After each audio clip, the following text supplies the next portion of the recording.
မင်းတစ်ခါလောက်စဉ်းစားကြည့်အောင်ပွဲခံပြီးသားလို့ထင်နေတဲ့အခိုက်အတန့်ကနေ2မိနစ်အတွင်းမှာအရာအားလုံးပြက်စီးသွားရင်ဘယ်လိုခံစားရမလဲအဲ့ဒီအရာကိုတကယ်မြင်ခဲ့တဲ့လူတစ်ယောက်ရှိတယ်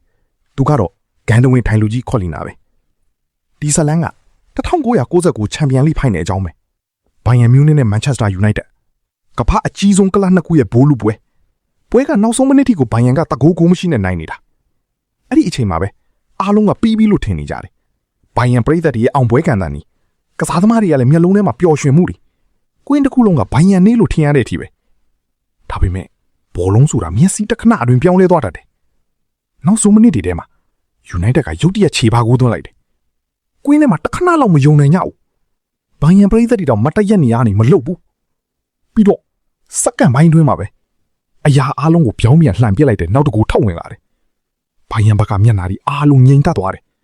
အောင်ပွဲခံနေတဲ့လက်တွေကလီထဲမှာပဲရပ်သွားတယ်ယူနိုက်တက်ကတော့တခါတည်းပေါက်ကွဲသလိုအော်ဟစ်တန်ကြီးထွက်လာတယ်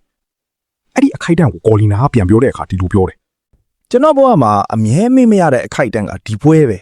နောက်ဆုံး2မိနစ်အတွင်းမှာအရာအားလုံးပြောင်းလဲသွားတယ်ပြီးတော့သူကထပ်ပြောတယ်ဘိုင်ယန်ကစားသမားတယောက်ကမြေပြင်ပေါ်မှာလဲကျနေခဲ့တယ်တဲ့မျောလင့်ချက်မရှိတော့တဲ့အချိန်ကြီးအဲ့ဒီကစားသမားအနာကိုသူကိုယ်တိုင်သွားခဲ့တယ်ပြီးတော့သူပြောခဲ့တာထပ်ပြီးပြန်ကြိုးစားကြည့်ပါဦးပွဲပြီးဖို့စက္ကန့်20လောက်ကြာပါသေးတယ်သူ့မှာအဲ့ဒီစကားထပ်ပို့ပြီးပြောစရာမရှိတော့ပါဘူးဒီပွဲကဘာသင်ပြီးလဲဆိုရင်တခုပဲဘောလုံးဆိုတာအနိုင်ရပြီးသားလို့ထင်တဲ့အချိန်မှာတော့မှနောက်ဆုံးစက္ကန့်ထိပြောင်းလဲသွားနိုင်တယ်တစ်ဖက်မှာအောင်ပွဲတစ်ဖက်မှာတော့နာကျင်မှုဒါပေမဲ့နှစ်ခုလုံးကတကွင်းနဲ့တစ်ချိန်တည်းမှာပဲဖြစ်ပျက်နေကြတာယခုဗီဒီယိုလေးကိုကြိုက်နေတဲ့ရင်တော့ follow လုပ်ခဲ့ပေးပါဦး